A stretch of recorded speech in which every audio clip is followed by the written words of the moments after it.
de vocês é a aula que fica gravada. Pronto, se aparecer a mensagem aí para vocês, vocês têm que aceitar, porque senão depois vocês não conseguem visualizar o slide. Vocês ficam só ouvindo a minha voz. Então, vamos lá. O nosso procedimento do Tribunal do Júri. Nós já falamos o conceito, já falamos aqui quais são os crimes que são julgados aqui pelo Tribunal do Júri. Então, a competência dos crimes dolosos contra a vida. O Tribunal do Júri tem força atrativa de conexão. Lembra quando nós estudamos competência? E aí, nós temos duas fases do nosso Tribunal do Júri. Ele é biescalonado. Porque nós temos a primeira fase, que é muito semelhante ao nosso procedimento comum ordinário, que vai até, nós temos 4 possibilidades, vai até a decisão de pronúncia, impronúncia, a absolvição sumária e a desclassificação. São as 4 opções que nós temos aqui nessa nossa primeira fase, no sumário de culpa. Então, nós vamos ter uma decisão de pronúncia ou impronúncia, uma sentença de absolvição sumária ou uma desclassificação. O que é a desclassificação? Quando nós estudamos sentença, é o emendatio libelli. Então, é a desclassificação. Aqui dentro do nosso procedimento do Tribunal do Júri, nós vamos ter 2 momentos para a desclassificação. O primeiro deles é exatamente no momento que o juiz for dar a decisão de pronúncia ou impronúncia. O segundo momento é dentro da nossa sessão plenária. No momento já do julgamento lá na sessão plenária, também pode haver a desclassificação. Então, a nossa primeira fase do Tribunal do Júri é o sumário da culpa, ou iudicio causi accusation, ou judicio accusation, e a segunda é a sessão plenária, o julgamento em plenário, que também é o judício causi ou iudicio causi. Se vocês verem essas duas nomenclaturas, todas as duas estão relacionadas ao julgamento em plenário, ou o sumário de culpa com o iudicio ou judício accusation é a mesma coisa, tá ok? É o sumário de culpa. O nosso sumário de culpa é o que nós vamos estudar hoje, nesse primeiro momento. Já a sessão plenária é a nossa segunda fase, que nós vamos estudar no segundo momento. O trabalho que vocês estão fazendo é exatamente o procedimento do Tribunal do Júri. O que eu pedi aí para a equipe dos juízes fazer? Um despacho, que a Gabriela já fez até, o despacho recebendo inquérito policial e remetendo ao Ministério Público. No segundo momento, o recebimento da denúncia, uma decisão recebendo a denúncia. No terceiro momento, a decisão de pronúncia. Aqui nós já vamos fazer a decisão, os meninos e os juízes vão fazer a decisão de pronúncia, por quê? Porque nós vamos levar o trabalho do filme para a segunda fase, que é a sessão plenária. E lá na segunda fase, eles também vão fazer ali a sentença, tá? Como a gente não vai ter como fazer o julgamento presencial, a gente vai fazer aí uma simulação online. A gente faz um debate discutindo e aplicando aqui a nossa matéria dentro do filme. Desde o inquérito policial até o julgamento da sessão plenária no Tribunal do Júri. E aí nós vamos aplicando tudo que nós estamos aprendendo esse semestre, bem como que nós aprendemos lá no semestre anterior, no processo penal 1. E quando a gente inicia aqui, então, o nosso iudicio accusatione ou o nosso judício causi, qual é a diferença de um e qual a diferença do outro? Na primeira fase, no nosso sumário de culpa aqui, o que nós temos? Somente um juiz, o juiz sumariante, é o juiz da vara criminal e do Tribunal do Júri, só que nós temos no primeiro momento um juiz, no segundo momento nós vamos ter o outro juiz, que é o juiz que vai presidir a sessão plenária do Tribunal do Júri. Às vezes, tem comarcas que não tem os 2 juízes, então o mesmo juiz da vara criminal que vai fazer o sumário de culpa, é ele, às vezes, que vai para a sessão plenária. Então, isso daqui, essa determinação é competência da organização judiciária de cada estado, bem como também da Justiça Federal, quando a gente tem o Tribunal do Júri aí na Justiça Federal. O sumário de culpa, o juiz sumariante, ele vai da onde? Do recebimento da denúncia ou da queixa e vai terminar com a impronúncia, a pronúncia, a absolvição sumária ou a desclassificação. E aqui nós vamos já passar mais rápido, porque vocês já aprenderam tudo lá do procedimento comum ordinário. Então, é muito semelhante ao procedimento comum ordinário. Só não vamos ter aqui a aplicação do 397 depois de recebida a resposta à acusação, que aqui é chamado de defesa prévia ou resposta escrita, no mesmo prazo de 10 dias. Já quando a gente passar para a segunda fase, para a sessão plenária, o que nós vamos ter lá? Tudo que nós falamos na aula passada. O juiz-presidente, os 25 jurados. Dos 25 jurados, 7 vão compor o conselho de sentença. Aqui, antes de 2008, a gente tinha o libelo acusatório, hoje não tem mais. Hoje só tem a preparação para o julgamento em plenário.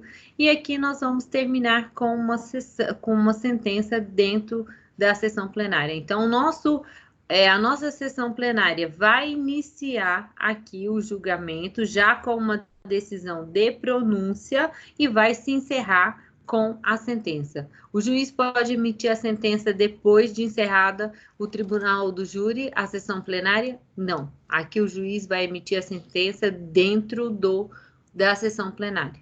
Então, ele começa ali com a leitura da decisão de pronúncia e vai se encerrar com a sentença, com a leitura do dispositivo já da sentença. O nosso sumário de culpa aqui, eu fui repetindo aí para vocês não esquecerem, né? Que vai iniciar com o oferecimento da denúncia ou da queixa. E aí vocês vão me falar, por que, professora, cabe queixa? Se são crimes dolosos contra a vida. Por que toda hora está falando o recebimento da denúncia ou da queixa? Porque nós podemos ter crimes conexos, né? Aí os crimes conexos, se tiver inércia do Ministério Público, pode haver aí o oferecimento de uma queixa crime subsidiária. Então, tem a possibilidade de ter uma queixa? Sim, temos a possibilidade, sim. O juiz da causa, que vai iniciar aqui com a preclusão da pronúncia e vai encerrar com a sessão de julgamento. O objetivo do juiz sumariante aqui é a análise do mérito. Então, já na primeira fase, nós vamos ter a análise do mérito aqui para ver se a decisão vai para a pronúncia ou impronúncia. E eu peguei na internet um roteirinho que eu achei bem interessante para vocês com relação a essa primeira fase aqui do Tribunal do Júri. Para vocês verem como é semelhante ao nosso procedimento ordinário, é só vocês observarem aí, comparando com aquela linha do tempo que eu fiz para vocês também lá no procedimento ordinário. O que a gente tem no primeiro momento? Ó, no primeiro momento, nós temos a apresentação da denúncia pelo Ministério Público ou a queixa pelo querelante. No segundo momento, o juiz vai receber ou vai rejeitar a denúncia com base no 395 ou no 396. Depois, ele vai determinar a citação do réu, e aqui ele trouxe até as modalidades de citação. Depois, nós vamos ter a resposta à acusação, que aqui é chamada de resposta escrita ou defesa preliminar, né, defesa prévia. E nessa resposta à acusação, eu já vou trazer o meu rol de testemunha, que aqui nós vamos ter 8 testemunhas. O Ministério Público pode impugnar no prazo de 5 dias. E depois nós vamos ter aí a inquirição das testemunhas e a realização de diligências também no prazo de 10 dias. Depois o juiz vai designar a audiência de instrução e julgamento, que é a audiência de instrução oral.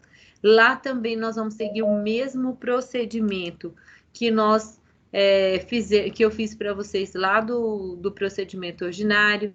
Primeiro a oitiva aqui das testemunhas, depois os esclarecimentos de produção de prova, se tiver perito, e por final o interrogatório do acusado. E aqui nós temos que verificar só uma informação com relação ao nosso procedimento comum ordinário.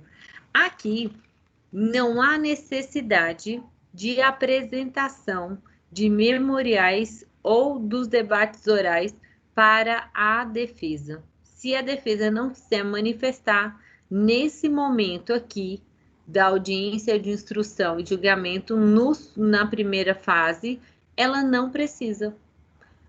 Sabendo ali o advogado que o seu cliente vai ser pronunciado, pronunciado significa ir para a segunda fase, vai para a sessão plenária, ele pode guardar as teses de defesa para a segunda fase, para apresentar na sessão plenária.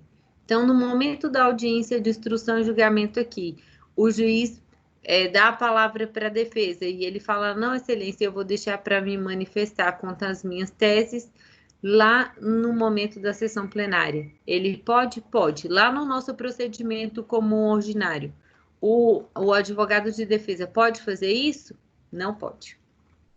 Lá, o acusado, ele tem que ter a apresentação dos memoriais. Se não for na forma oral, o juiz automaticamente, se o advogado não quiser fazer na audiência lá de forma oral, depois o juiz vai designar um novo advogado para que apresente, vai conceder 10 dias para que ele apresente a defesa.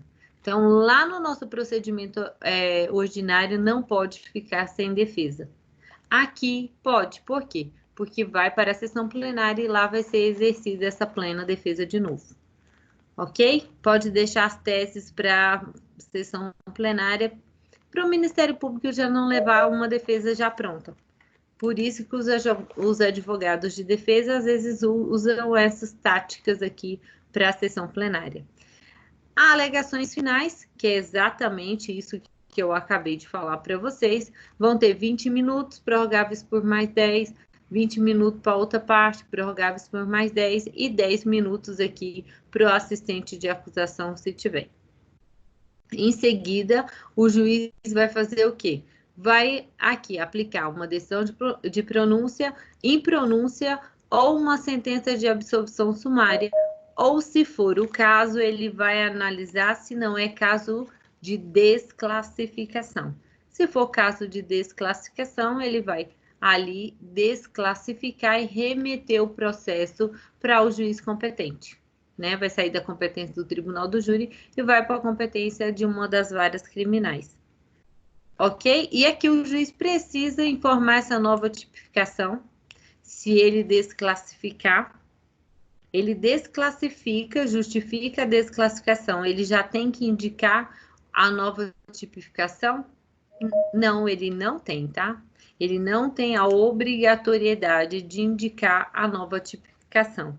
Ele simplesmente pode fundamentar a desclassificação e encaminhar para o juiz competente. E aí sim, lá o juiz competente que vai analisar a nova tipificação e fazer a nova tipificação na primeira decisão dentro do processo já distribuído aqui com relação à competência.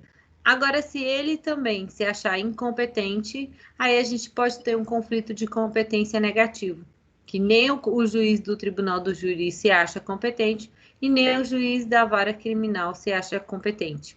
Né? Aí temos um conflito negativo e vai para o Tribunal de Justiça decidir sobre o conflito negativo de competência. Professora? Então, o que nós... Oi, boa noite. Boa noite. Cabe recurso da desclassificação ou não? Cabe recurso. O Ministério Público... Toda decisão que o juiz der aqui na primeira fase vai caber recurso. Tá ok? Então, nós vamos ter aí no nosso sumário de culpa o oferecimento da denúncia ou da queixa, e aí o juiz vai dar um despacho, né? E esse despacho inicial do recebimento da denúncia ou da queixa também vai caber recurso. Lembra quando eu fiz a pergunta lá do procedimento comum ordinário? Aqui vai caber, se o juiz rejeitar a nossa denúncia, o que vai caber? Vai caber rese. E aí, as mesmas súmulas que nós falamos lá do nosso procedimento comum ordinário, se o juiz recebe, cabe algum recurso? Cabe HC. E tem prazo? Não. A única medida cabível é o HC aqui. E aí, as súmulas nós já lemos lá no procedimento comum ordinário, Eu coloquei ela aqui de novo, é só para vocês se recordarem. Depois vai ter a citação do acusado, que é a notificação para ele apresentar a resposta em escrita. O prazo é o mesmo, é o prazo de 10 dias. Ele apresentou a defesa prévia aqui, ou a resposta escrita, ou a resposta à acusação, tudo é a mesma coisa. Depois que ele apresenta, o que é que nós vamos ter? A manifestação aqui da acusação. Abre-se o prazo para o Ministério Público em 5 dias para ele contestar o que a defesa alegar, principalmente com relação à produção de provas. Depois de apresentada essas alegações, o juiz vai dar um despacho saneador e automaticamente ele vai designar audiência de instrução e julgamento.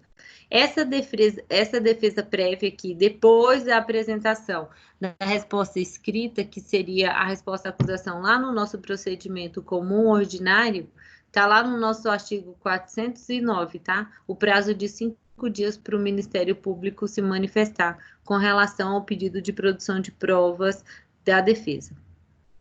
Aí o juiz vai dar um despacho saneador, que para verificar ali eventuais ilicitudes ou pedidos de diligências que ele não entender cabível, e também ele vai analisar as arguições do Ministério Público. Em seguida, ele vai determinar aqui a audiência de instrução e julgamento. Não vai aplicar aqui o 397, como lá no nosso procedimento comum ordinário. Lembra que lá, depois de recebida a resposta à acusação, o que o juiz podia fazer?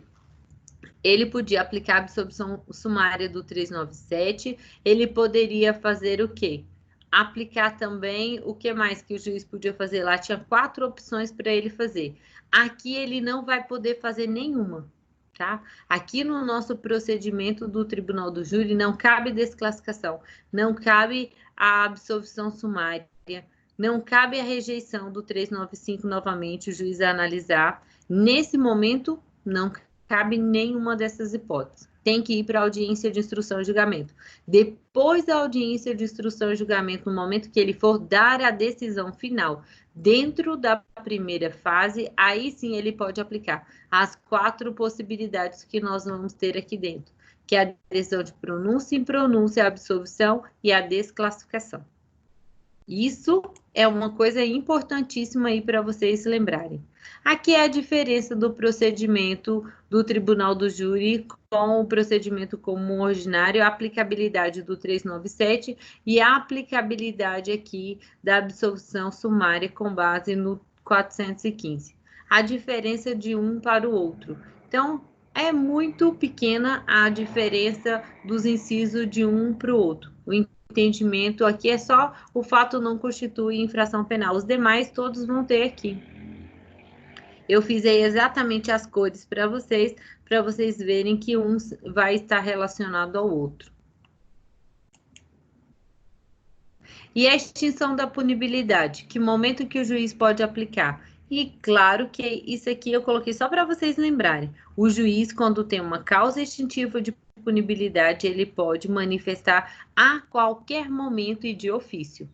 Não precisa de provocação. Então, se tiver uma causa de extinção de punibilidade, lembra o que é uma causa de extinção de punibilidade? O crime relatado não considera-se mais crime, o crime está prescrito. Então, tudo isso é causa extintiva de punibilidade. Se houver uma dessas causas, automaticamente o juiz pode se manifestar de ofício, em qualquer momento. Depois, nós vamos para a nossa audiência de instrução, julgamentos e debates. Lá na nossa instrução, a primeira coisa que nós vamos ter é a manifestação do ofendido. Depois, vamos ouvir as testemunhas de acusação, depois as testemunhas de defesa e, por fim, o interrogatório.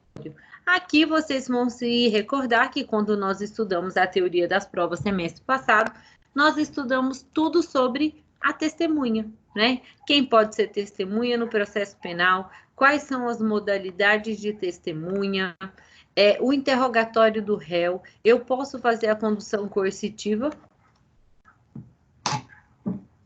Podemos fazer a condução coercitiva Sim. do réu? Pode? Pode? Sim. Sim. Pelo que eu me lembro, não, professor, porque ele tem o direito ao silêncio, né?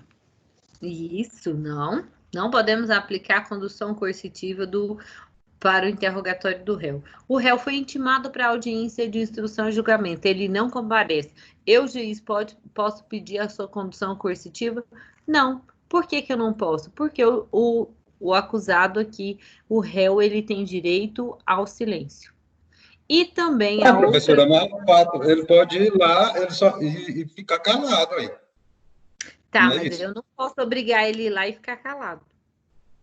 E foi exatamente a decisão do ministro Gilmar Mendes quando nós estávamos estudando o ano passado a teoria das provas.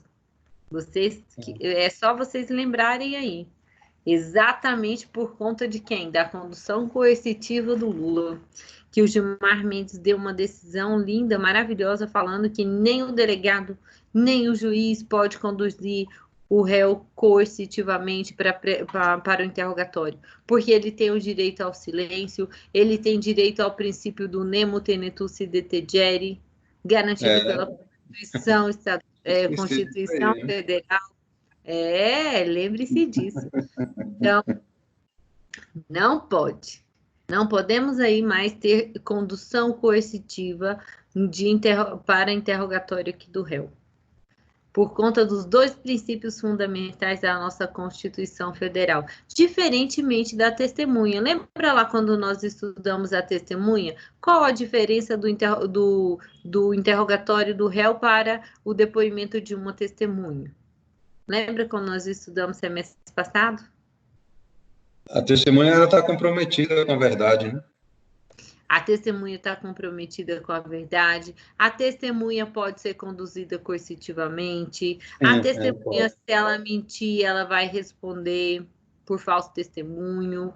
E o réu? O réu não tem a obrigatoriedade de dizer a verdade, ele não assume o compromisso e também ele não pode ser conduzido coercitivamente. Né? Então, essa é a diferença da testemunha para o interrogatório do réu. E aí vocês vão lembrar que aqui no processo penal todo mundo pode ser testemunha. E quando nós estudamos semestre passado, nós estudamos aí todas as modalidades de testemunha.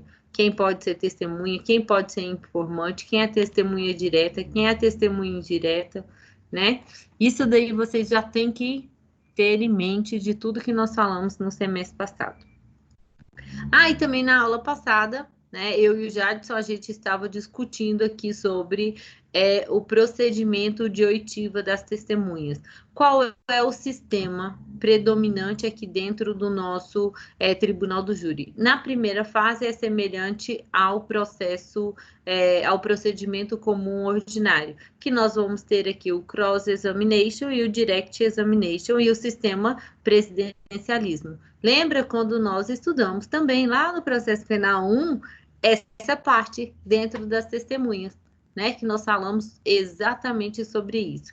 As testemunhas, elas podem ser ouvidas tanto no sistema do cross-examination, que é o direto cruzado, e também o direct examination, que é pergunta direta para as testemunhas.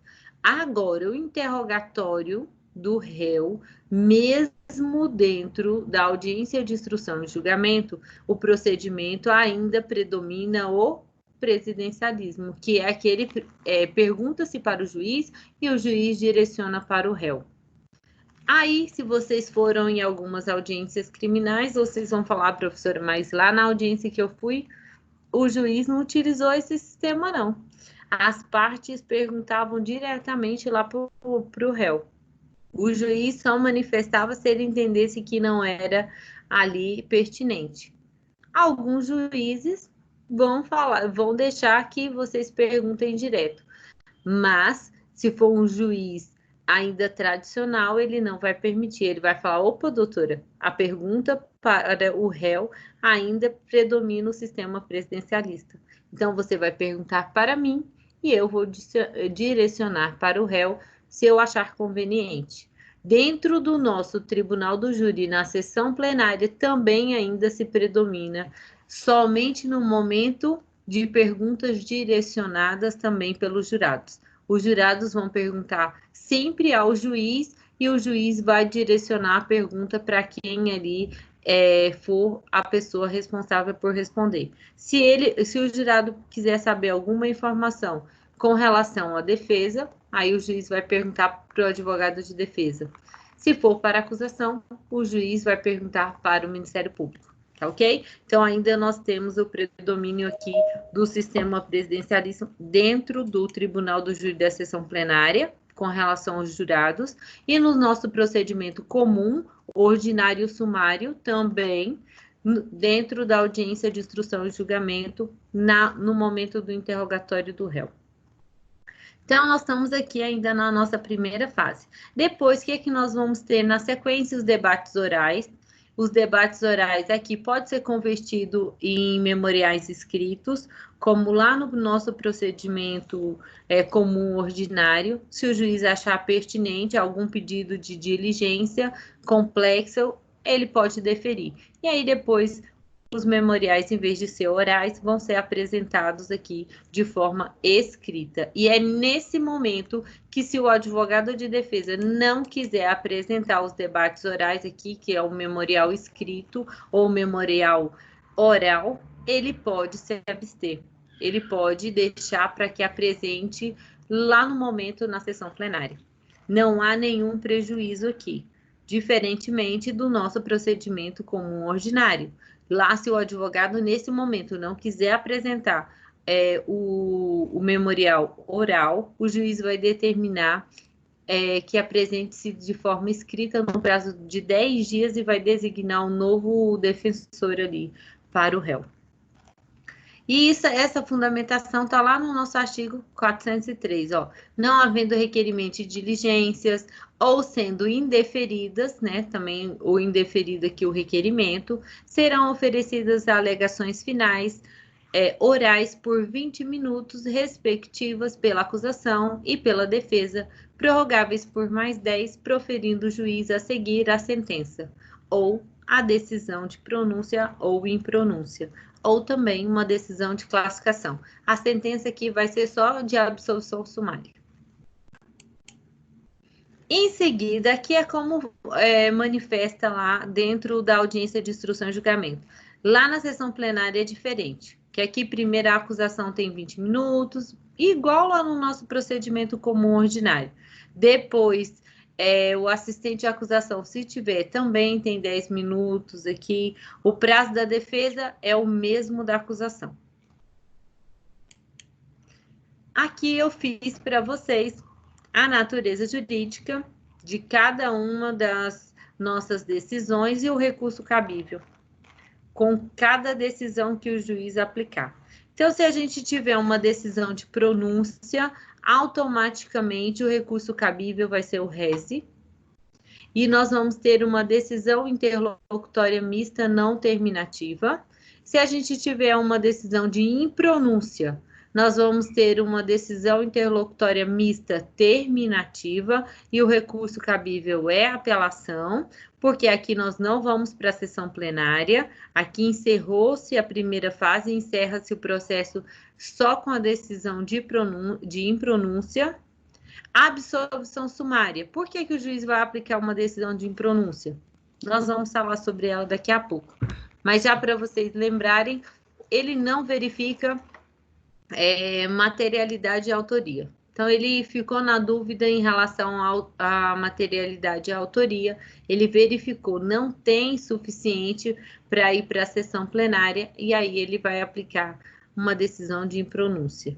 Absolvição sumária, com base lá no 415, que é bem semelhante ao nosso 397, só que aqui é nesse momento que o juiz vai aplicar a absolvição sumária e não depois da defesa preliminar ou da resposta escrita, como lá no nosso procedimento comum ordinário, que é feito depois da apresentação da resposta à acusação, ou o juiz vai aplicar a desclassificação com base no 319.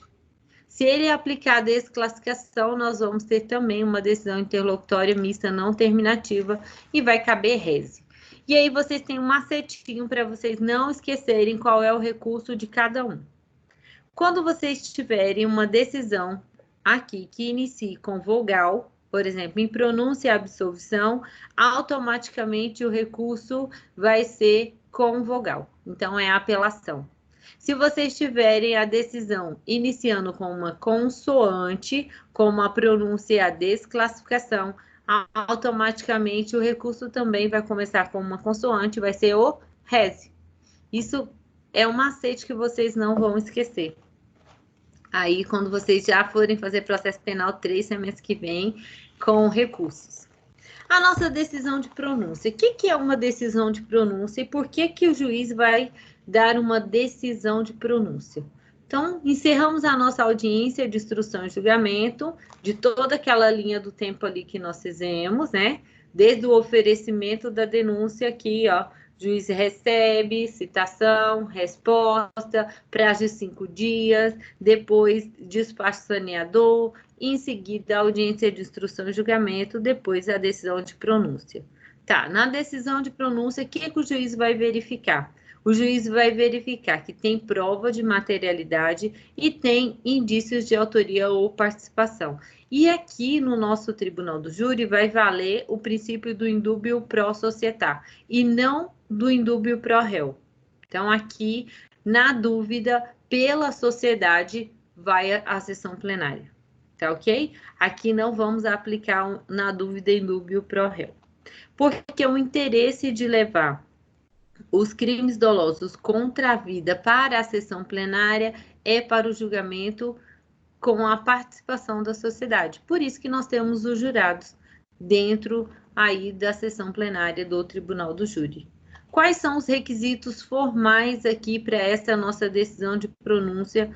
E você pode se assemelhar totalmente à nossa sentença, à decisão de pronúncia. Só que a única diferença é que a minha decisão de pronúncia ela tem que ser genérica, ela tem que ser de uma forma simples, tanto o linguajar quanto a descrição aqui com relação ao crime. Por que ela tem que ser de forma simples, uma linguagem de fácil acessibilidade e interpretação? Porque o juiz vai ter que ler essa decisão de pronúncia lá no momento da sessão plenária. Quem é que vai julgar? São os jurados. É claro, os quesitos com base no 483. Mas os jurados, eles têm que entender de que se trata o processo e também o juiz não pode colocar informação aqui dentro da decisão de pronúncia que contamine já os jurados, né? Qualquer coisa que já traga aqui a condenação para o réu não pode constar. Ela tem que ser sem nenhuma manifestação de condenação. Ela tem que ser totalmente imparcial, só descrevendo realmente os fatos de forma bem simples. Se o juiz tiver aqui qualquer uma decisão, já que tem alguma indução, vai caber nulidade. E vocês vão lembrar que aqui dentro do nosso procedimento do Tribunal do Júri, ele é como se fosse um espelho. Qualquer movimento errado, ele pode trincar e automaticamente nós vamos ter a nulidade do Tribunal do Júri. Nulidade dentro do Tribunal do Júri, como que se aplica? No exato momento em que o advogado de defesa verifica a nulidade, ele já tem que alegar. Tanto o advogado de defesa quanto a acusação. Ele já alega ali para o juiz presidente no momento verificado. Peça para que o juiz já conste em ato e o juiz vai verificar. Vamos sanar, beleza. Se não, se o juiz não quiser se manifestar, se pronunciar com relação à nulidade, vocês vão ter que recorrer depois, né? Já são aí as teses para recurso depois da sessão plenária. Então, os nossos requisitos formais da nossa denúncia, da nossa decisão de pronúncia aqui, o que nós vamos ter? O relatório. Lembra que nós falamos sobre o relatório lá na sentença, quando nós estudamos sentença. O relatório é um breve relato aqui de todo o processo, depois a fundamentação, que o juiz vai utilizar aqui, já descrevendo o crime, quais são a tipificação, né? Qual é a tipificação aqui já com relação ao crime, depois o dispositivo, que ele vai julgar que é admissível, né, ou procedente para levar à sessão plenária aqui a julgamento. Essa decisão é a decisão que a Gabriela até fez no trabalho aí que vocês estão fazendo. Ela fez toda bonitinha aí, com todos esses requisitos aí, a decisão de pronúncia. Depois, quando tiver tudo pronto aí, vocês vão ter acesso ao processo para vocês verificarem. E quais são as circunstâncias aqui do crime que o juiz vai analisar na decisão de pronúncia? Ele vai analisar as qualificadoras, também as causas de aumento de pena. O juiz também ele pode analisar, né, se ele vai manter as alegações do Ministério Público com relação à presença dos indícios. Ele também pode excluir a alegação do Ministério Público se tiver algum excesso. Ele também pode incluir alguns indícios se ele verificar que, de acordo com a classificação, lá a nova tipificação, ele pode alterar a tipificação. Também com relação aos crimes conexos, se ele entender ali, mesmo que ele entenda que é um crime doloso contra a vida, mas se tiver algum crime conexo que ele entenda que possa aplicar nova tipificação, ele pode fazer dentro da decisão de pronúncia, é claro, sem alterar a tipificação principal. Porque se ele for fazer a desclassificação, aí nós não vamos ter uma decisão de pronúncia, e sim só a desclassificação. Pode haver aqui também a aplicabilidade do mutatio libelli. Se o juiz entender que ali é caso do Ministério Público também, ele pode remeter para o Ministério Público fazer o mutatio, ou o Ministério Público pode fazer aonde, em que momento, na audiência de instrução e julgamento. Aqui também cabe a nova classificação dos fatos feita pelo Ministério Público, o nosso mutatio libelli de acordo com 384. Quais são os efeitos aqui da nossa decisão de pronúncia? Por que eu tenho uma decisão de pronúncia? Quais são as consequências da nossa decisão de pronúncia? Submeter o réu aqui à sessão plenária, lá do Tribunal do Júri, fixar a classificação do fato de acordo com o nosso artigo 421, interrupção da prescrição. Lembra que lá no nosso procedimento comum ordinário, quando o juiz recebe a denúncia, automaticamente um dos efeitos é a interrupção da prescrição. Aqui no momento da decisão de pronúncia é que nós vamos ter a interrupção dessa prescrição. Então, aí nós temos até uma súmula, que é a súmula do STJ, a súmula 191, que a decisão de pronúncia é causa interruptiva da prescrição, ainda que o tribunal do júri venha a desclassificar o crime. Então, nós temos aqui no primeiro momento a desclassificação e lá na sessão plenária, novamente a desclassificação. Então, mesmo que haja essa desclassificação na sessão plenária, vai haver aqui a interrupção da prescrição. Eu trouxe aí o artigo 421 para vocês, né? Preclusa a decisão de pronúncia, os autos serão encaminhados ao juiz presidente do tribunal do júri. Quando que vai se dar a preclusão aqui da decisão de pronúncia? Quando o juiz der a decisão de pronúncia, intimar a acusação e a defesa para recurso. Qual é o recurso cabível quando eu tenho uma decisão de pronúncia? Se eu tenho pronúncia, eu tenho consoante. Automaticamente, o recurso cabível é o rese. Então, o juiz vai aguardar aqui o prazo para recurso. Qual é o prazo que nós vamos ter? De acordo com o nosso artigo 581 do rese lá. Aí, nós vamos aguardar essa publicação. Publicou, não houve recurso. Aí sim, o juiz vai dar preclusa a decisão de pronúncia, vai remeter os autos, que é o processo em si, para o Ministério Público se manifestar, em seguida vai remeter para o juiz presidente. Então, chegou a decisão de pronúncia, não tem mais recurso, automaticamente nós já vamos para o juiz presidente. O juiz presidente aqui já vai fazer os procedimentos também para a sessão plenária. Intimação. A intimação da decisão de pronúncia, como que é feita? Lembra que lá no nosso procedimento comum ordinário, eu disse que tem 2 momentos em que o réu tem que ser, primeiro, citado pessoalmente e, segundo, intimado pessoalmente. Aqui a decisão de pronúncia também nós vamos ter o mesmo efeito. Por quê? Porque é igualzinho o nosso procedimento comum ordinário. Por que ele é citado pessoalmente da sentença? Lembram? Ou vocês estão dormindo?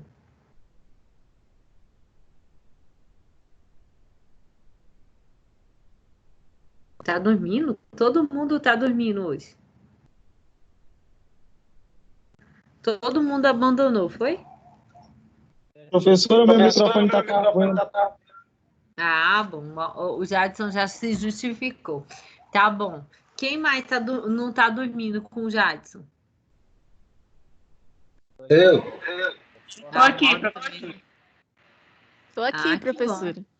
E aí, o que eu disse com relação à intimação pessoal lá quando a gente estudou a sentença? Ou o procedimento comum ordinário? Qual é o efeito? Por que eu tenho que intimar ele pessoalmente? Ter ciência do que está acontecendo no processo.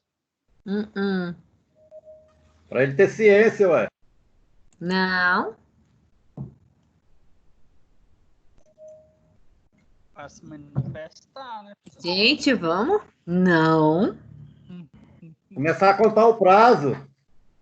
Contar o prazo. Também não. Eu posso intimar ele, então, através do advogado, do defensor público. Se fosse para ele ter só ciência da sentença. Não é. E aí? Manuel, você tá com dois microfones ligados aí da microfonia. Não, gente. Lembra para que ele é intimado pessoalmente da sentença? Quando a gente estudou processo penal 1, a gente falou sobre isso. Quando eu falei sobre a sentença, eu falei sobre isso. Quando eu dei atos,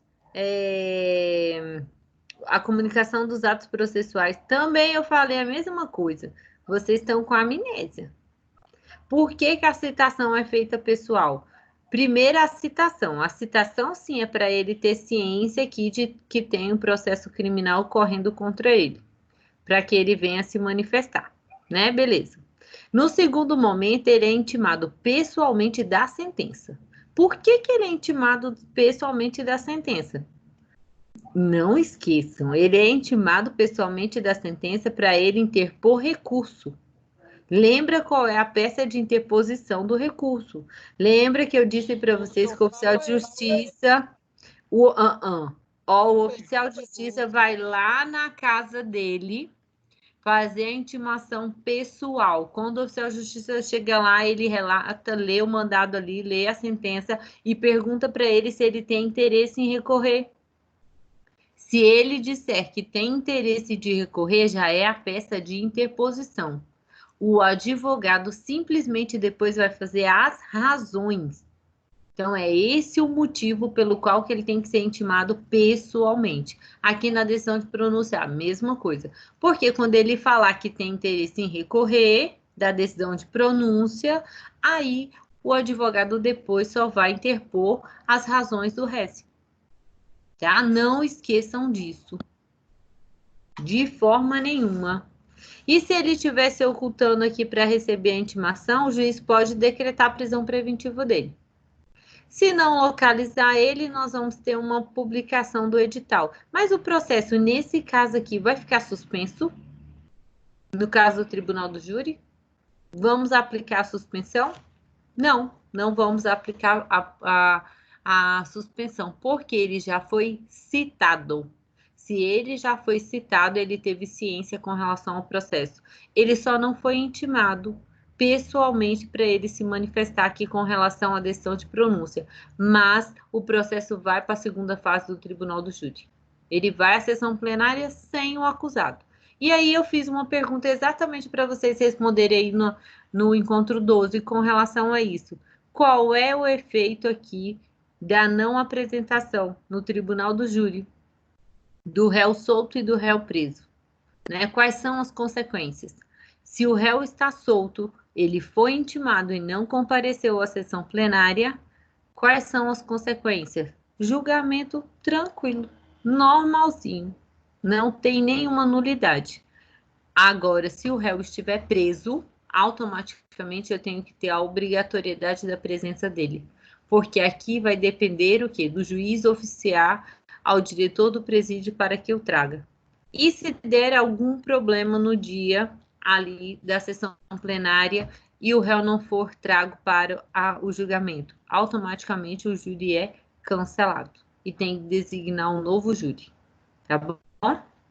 Lembra da citação e da intimação. Não esqueça dessa intimação. Isso cai muito em concurso.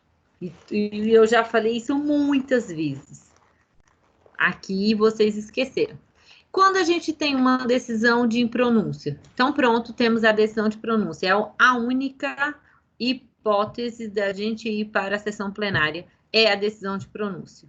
É claro que se a gente tem uma decisão de impronúncia e há um recurso e o tribunal entende que é caso de pronúncia, quando devolver para o juiz somariante aqui, aí sim nós vamos para a sessão plenária. Mas se a gente não tiver uma decisão de pronúncia, nós não vamos para a sessão plenária. O nosso processo vai acabar na primeira fase. A impronúncia é uma decisão mista, interlocutória terminativa. Aqui, o que o juiz vai analisar? A inadmissibilidade da acusação aqui. Então, nós não vamos para o tribunal do júri. Falta prova de materialidade e autoria, bem como a participação. Não tem prova suficiente para ir para a sessão plenária. Automaticamente, aqui o juiz vai aplicar o 414. Não se convencendo da materialidade do fato ou da existência de indícios suficientes de autoria ou de participação, o juiz fundamentadamente impronunciará o acusado. Parágrafo único. Enquanto não ocorrer a extinção da punibilidade, poderá ser formulada nova denúncia ou, se for queixa, se houver prova nova. Então, nesse caso, por que a gente tem uma decisão interlocutória mista terminativa? Porque aqui tem a possibilidade, como lá do nosso inquérito policial, lembra quando a gente tinha lá no inquérito policial ali o arquivamento e quando surgia prova nova, podia ingressar novamente pedindo o desarquivamento? É o mesmo entendimento que a gente vai aplicar aqui para a decisão de pronúncia. Quando a gente tem uma decisão de impronúncia, o que nós vamos ter de recurso aqui? Qual o recurso cabível para impronúncia? Apelação. Hein, gente? Apelação.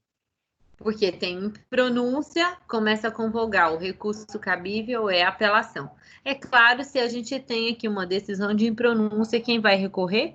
A acusação. O Ministério Público pode recorrer através da apelação para o Tribunal de Justiça. Se o Tribunal de Justiça reformar a decisão do juiz sumariante, automaticamente ele vai devolver o processo aqui para o juiz sumariante e o juiz sumariante vai aplicar uma decisão de pronúncia. Aí sim vai levar aqui para a sessão plenária do Tribunal do Júri. O que nós vamos ter mais? Prova nova. Lembra o que é prova nova? Eu trouxe tudo novamente para vocês lembrarem como eu sou boazinha. Sempre trago de novo para vocês se recordarem. Né? Lembra quando a gente estudou o processo penal 1? Principalmente na fase do inquérito, que nós falamos ali o que é prova nova, prova substancialmente nova e prova formalmente nova? Se recordam disso? Sem ler o slide. Sem ler o slide. Lembra, Jadson? Sim. Pouco, Olha não tudo. Básico. Não tem, né? Ó, seu Gladson disse que lembra. Então, o que era prova nova? É aquela substancialmente inovadora, diferente de formalmente nova. E aí, a substancialmente nova e a formalmente nova. A substancialmente nova é uma inédita. Lembra quando quando eu expliquei para vocês, eu falei a arma do crime que foi encontrada Isso é uma prova que até então não sabia onde estava a arma do crime. É uma prova substancialmente nova. Agora, formalmente nova, uma versão, a testemunha. A testemunha foi lá, falou de uma forma e depois ela quer ali falar a verdade sobre os fatos, que no momento ela foi coagida. É uma prova nova, formalmente, porque ela só mudou a versão. Em um momento ela estava coagida, no outro ela resolveu falar a verdade. Reabertura do nosso processo, aí o Ministério Público vai fazer o quê? Oferecer uma nova denúncia com um novo sumário de culpa e aí vai iniciar tudo novamente. Então, vai lá na primeira fase de novo, se surgir. Se teve uma decisão de impronúncia, automaticamente o Ministério Público não recorreu. Aqui o Ministério Público não recorreu. Mas surgiu uma prova nova, né? Aí o Ministério Público automaticamente vai ingressar de novo com uma nova denúncia. Vai se aproveitar esse processo aqui? Nada. Esse processo aqui não vai mais se aproveitar. Inicia tudo um procedimento novo. Então, aqui vai começar tudo de novo, fazendo um caminhozinho aqui. Igual a gente estudou lá no inquérito policial, lembra? É o mesmo procedimento vai ser aplicado aqui. Eu acredito que vocês se lembram, porque a gente estudou bastante aí. A decisão de despronúncia. O que é uma decisão de despronúncia? Nós estudamos a pronúncia e a impronúncia. O que é a despronúncia? Quando vocês escutam a palavra despronúncia, é o quê? A desclassificação? Não.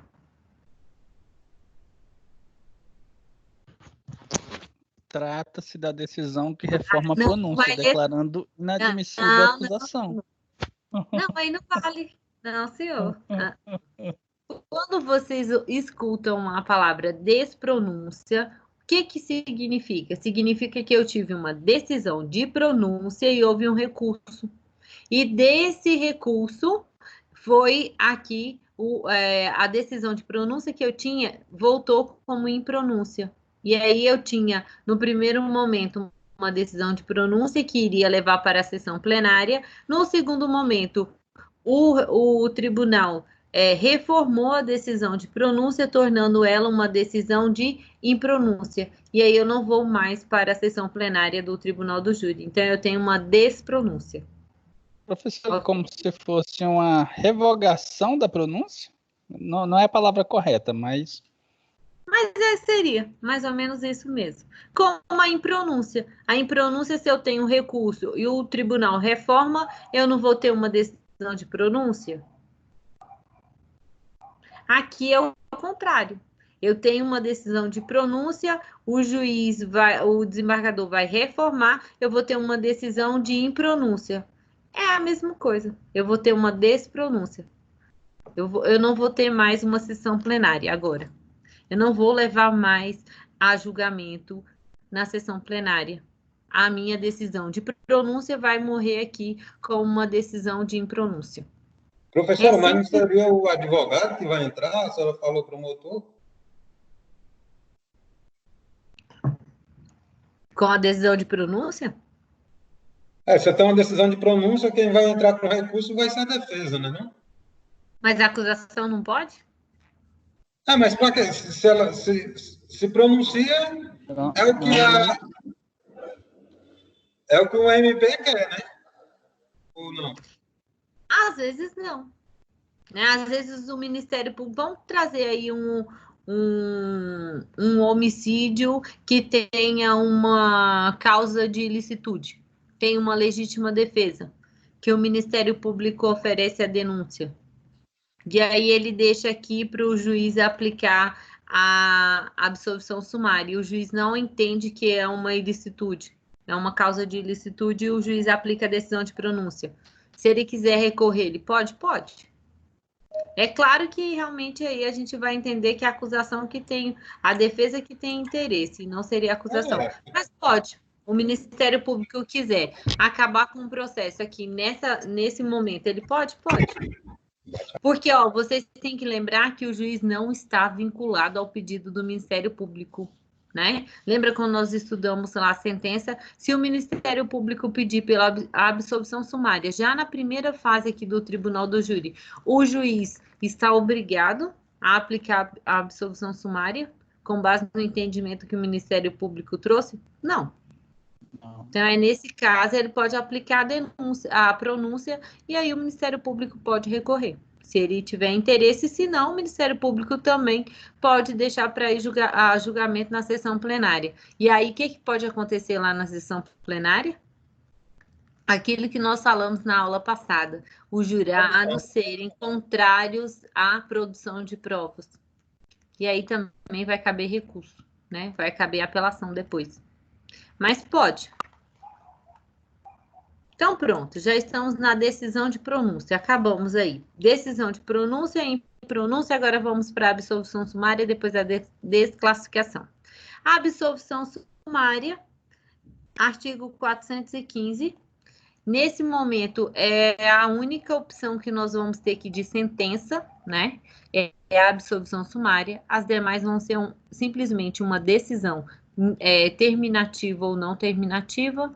Vai depender de qual a decisão que o juiz vai dar, mas nesse caso da absolvição sumária, nós vamos ter a hipótese de realmente uma sentença. Aqui o juiz vai dar uma sentença julgando pela improcedência da acusação e vai absolver o réu. Vai caber recurso, e qual recurso cabível? Apelação. Ah, que bom. Que bom que vocês não estão dormindo, né? Então, aqui nós vamos ter a absolvição sumária, que é a improcedência, automaticamente. Quais são as hipóteses que o juiz pode aplicar a absolvição sumária para a gente se recordar? Inexistência material do fato, negativa de autoria ou participação, atipicidade, não tem dolo nem culpa, excludente de ilicitude, o juiz pode aplicar aqui a legítima defesa, pode aplicar todas as excludentes de ilicitude, inclusive também ele pode aplicar as excludentes de culpabilidade, que são as causas de isenção de pena. Qual é o efeito aqui da nossa absolvição sumária? Vai fazer coisa julgada material. E depois nós vamos ter a nossa última decisão aqui com relação à nossa primeira fase sumariante, que é a desclassificação. A desclassificação com base no artigo 419. Então, a desclassificação ela já é uma decisão interlocutória mista, onde vai se reconhecer que o crime praticado não é de competência do Tribunal do Júri. Automaticamente, se tiver crimes conexos, ao desclassificar o crime doloso contra a vida, todos os crimes conexos também vão ser desclassificados para a vara criminal. Vão todos ali conexos acompanhando o crime doloso contra a vida. Se o juiz desclassifica, os conexos também vão todos embora. Se tiver os conexos e quando a gente tem uma decisão de pronúncia, todos também vão para o julgamento na sessão plenária. Então, a competência da sessão plenária não é exclusiva de crimes dolosos contra a vida. Porque vocês vão lembrar que a competência do Tribunal do Júri tem força atrativa. Então, todos os demais crimes conexos ou continentes aqui vão ser julgados também na sessão plenária. Então, os jurados podem julgar tanto o crime doloso contra a vida, quanto o roubo, contra o furto, todos conexos vão ser julgados também pelo Tribunal do Júri, pelos jurados. Então, lá no nosso artigo 419, o que é que nós temos? Quando o juiz se convencer em discordância com a acusação da existência de crime diversos do proferido no parágrafo 1º do artigo 74 deste Código e não for competente para o julgamento, remeterá os autos ao juiz que o seja. No parágrafo único, remetidos os autos do processo a outro juiz, à disposição desse ficará também o acusado, o preso. É possível a desclassificação para um crime mais grave? Lembra que o juiz sempre ele pode fazer a desclassificação para um crime mais grave. Lembra lembra do 383, quando nós lemos lá o emendatio libelli, o juiz pode fazer a desclassificação por um crime mais grave. A única hipótese de desclassificação para um crime que não pode ser mais grave é com relação à segunda instância. Lembra que lá no tribunal, os desembargadores não podem fazer a desclassificação por um crime mais grave, por conta do princípio de qual? Qual é o princípio, Jade? Não pode piorar a situação do réu, professora. Como é o nome do Não sei o princípio? que, pejores. Indúbio Calma aí, correto. não lembra.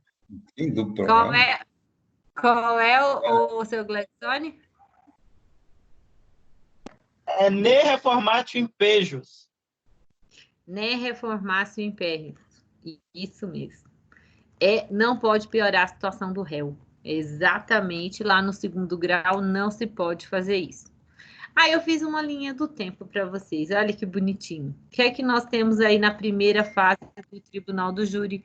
No sumário de culpa, no judício causa ou no judício cause? Mesma coisa.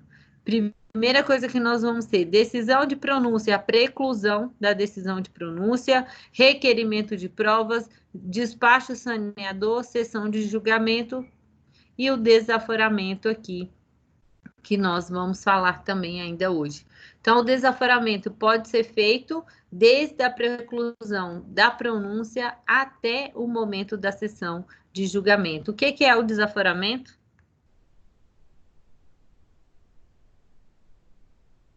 Hein? Eu falei na aula Mudança passada. de competência. Mudança de competência, né? Eu pedi para que meu processo seja julgado por outro tribunal do júri em uma comarca diferente. E quais são as hipóteses que eu posso pedir? Ela vem determinada no nosso código. Quando Então, são tem as uma grande comoção, social. social. Segurança do réu. Artigo 427 e 428. Olha, seu Gladson está afiado. Excesso de serviço, né? Segurança do réu. Sim, segurança do réu. Requerimentos de provas do nosso artigo 422. A acusação e a defesa vão ter 5 dias, o prazo de 5 dias, e aqui é facultativo. Se eles não quiserem apresentar aqui requerimentos para a produção de provas, já para levar aqui para a sessão plenária, tá? Aí o rol de diligências, a juntada de documentos. Qual é o prazo que eu tenho para juntar documentos para a sessão plenária? Até 3 dias antes da realização da sessão plenária. 3 dias úteis antes eu posso juntar documentos. Eu posso juntar documentos lá na hora? Como Não. na novela?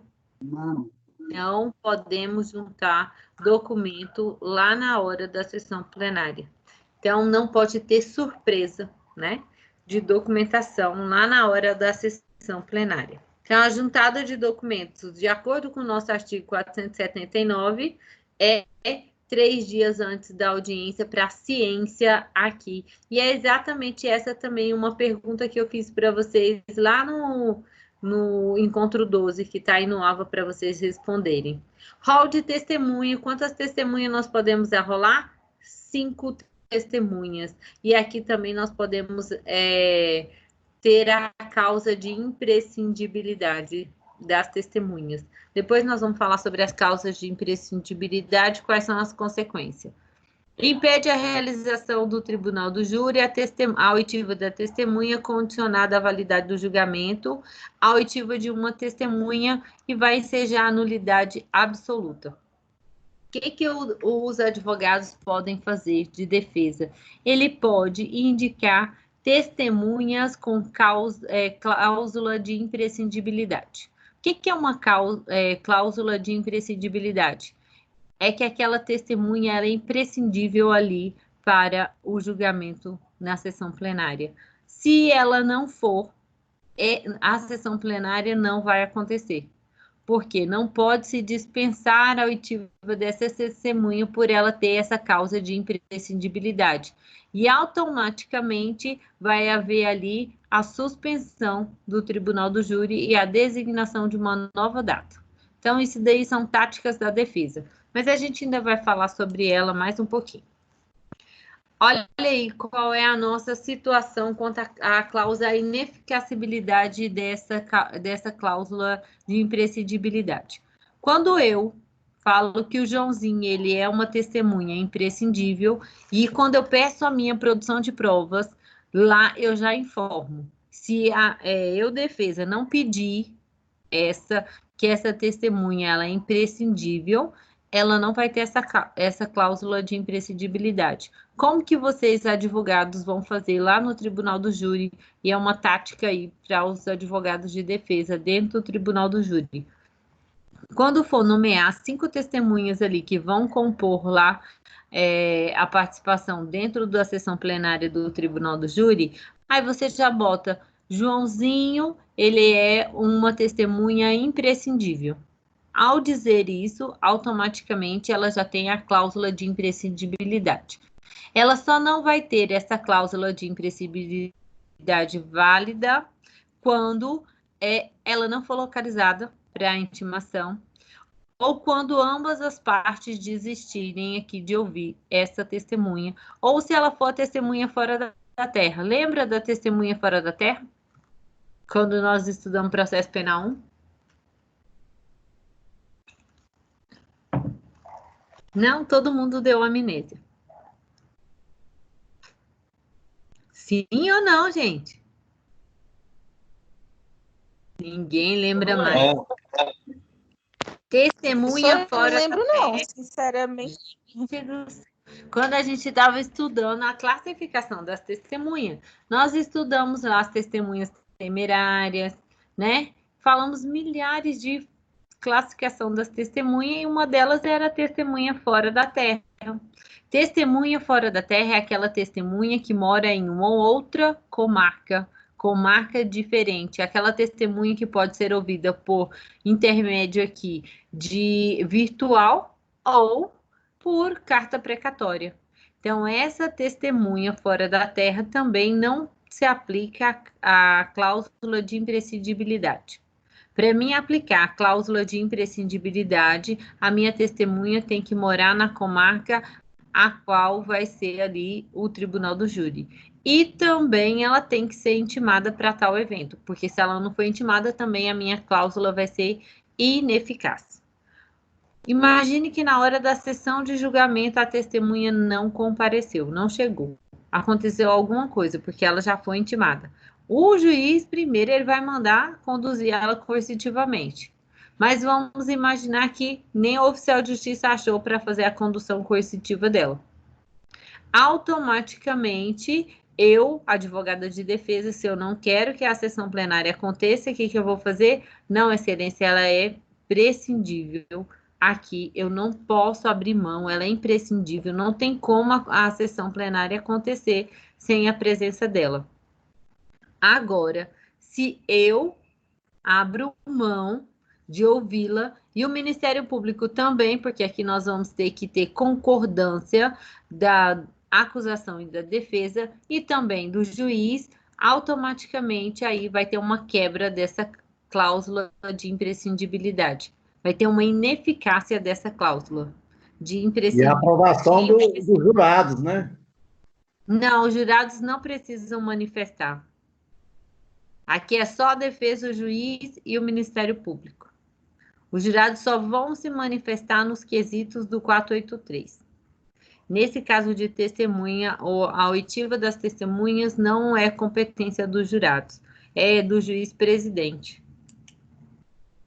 E depois o juiz vai dar o despacho saneador, né?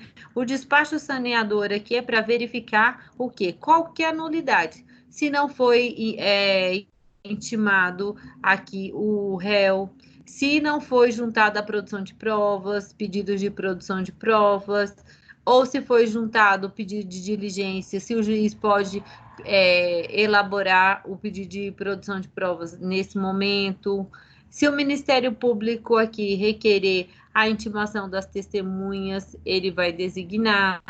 Se a defesa também pedir a intimação, o juiz também vai verificar e aqui ele vai elaborar um relatório do processo para ser entregue ali para os jurados. Então, aqui nós já vamos ter a decisão de pronúncia para ser entregue e um relatório breve que o juiz vai elaborar também aqui para os jurados. Vamos dar um tempo aí para a gente beber uma água, depois a gente volta? Para vocês